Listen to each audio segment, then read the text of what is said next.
এই পৃথিবীতে ভয়ঙ্কর কিছু ঘটতে চলেছে। পৃথিবীর সবচেয়ে শক্তিশালী দেশে সবচেয়ে ইগোইস্টিক প্রেসিডেন্ট ডোনাল্ড ট্রাম্প তার পুরো আর্মি নিয়ে চায়না ঢুকে পড়েছে। তবে এই আর্মি হলো পৃথিবীর সবচেয়ে পয়সাওয়ালা আর্মি, যারা তাদের পয়সা এবং তাদের কোম্পানির দ্বারা পুরো পৃথিবীকে কন্ট্রোল করছে। অর্থাৎ টেসলা এবং স্পেসএক্স এর সিইও ইলন মাস্ক, অ্যাপেলের সিইও, ব্ল্যাক রকের সিইও, ভিসার সিইও, সিটি ব্যাংকের সিইও, বোয়িং এর সিইও, সিসকো সিইও, মাইক্রনের সিইও, এনভিডিয়ার সিইও, কোয়ালকমের সিইও, মাস্টার কার্ডের সিইও, এরোস্পেসের সিইও, এরকম বড় বড় কোম্পানির সিইও নিয়ে চলে গিয়েছে চায়নাতে শি জিনপিং এর সাথে ভিজিট করতে এবং সেখানে বড় বড় বিজনেস ডিল করতে। যে ডোনাল্ড ট্রাম্প চায়না কখনো যেতেই চাইতো না, যে ডোনাল্ড ট্রাম্প এবং চায়না শি জিনপিং এর সাথে সাপ আর বেজির মতো সম্পর্ক ছিল, সেই ডোনাল্ড ট্রাম্প আজকে চায়নাতে যেতে বাধ্য হয়েছে।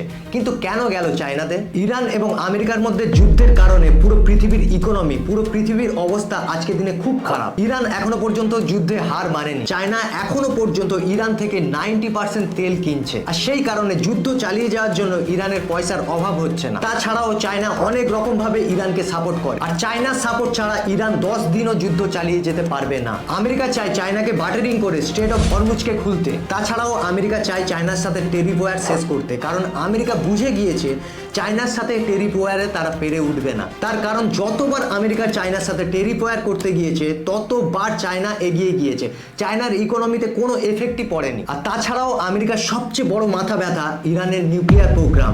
ইরান যাতে না ভবিষ্যতে নিউক্লিয়ার প্রোগ্রাম কন্টিনিউ করতে পারে, ইরান যাতে না ভবিষ্যতে কোনো নিউক্লিয়ার বম রাখতে পারে, কোনো নিউক্লিয়ার বম তৈরি করতে পারে, সেটা নিয়েও কথা হবে এই ডিলে। ইরান হয়তো কখনো বুঝতেই পারেনি চায়না হঠাৎ করে এইরকম ঘুরে যাবে। এখনো পর্যন্ত ডিল নিয়ে যতটা জানা গিয়েছে, চায়না আমেরিকা থেকে 200টা বোয়িং জেট কিনছে। চায়না আমেরিকা থেকে প্রচুর পরিমাণে অয়েল এবং সয়াবিন কিনবে। তাছাড়াও অনেক এগ্রিকালচারাল ডিল হয়েছে। এদিকে চায়নার কোম্পানি আলিবাবা, টেনশন, এরা এনভিডিয়ার অ্যাডভান্স এআই চিপ এবারে কিনতে পারবে। আর তাছাড়াও স্ট্রেট অফ হরমুজকে যাতে ইরান খুলে দেয় সেটা নিয়েও কথা হয়েছে। তবে এই ডিল ইন্ডিয়ার জন্য কতটা মাথা ব্যথা হতে পারে? যদি আমেরিকা এবং চায়নার মধ্যে খুব ভালো বন্ধুত্বের সম্পর্ক হয়ে যায়, তাদের মধ্যে খুব ভালো ট্রেড শুরু হয়, তাহলে ইন্ডিয়ার স্টিল, সোলার, ইলেকট্রনিক্স আরো বিভিন্ন ক্ষেত্রে, বিভিন্ন মার্কেটে অনেক বড় এফেক্ট করতে পারে।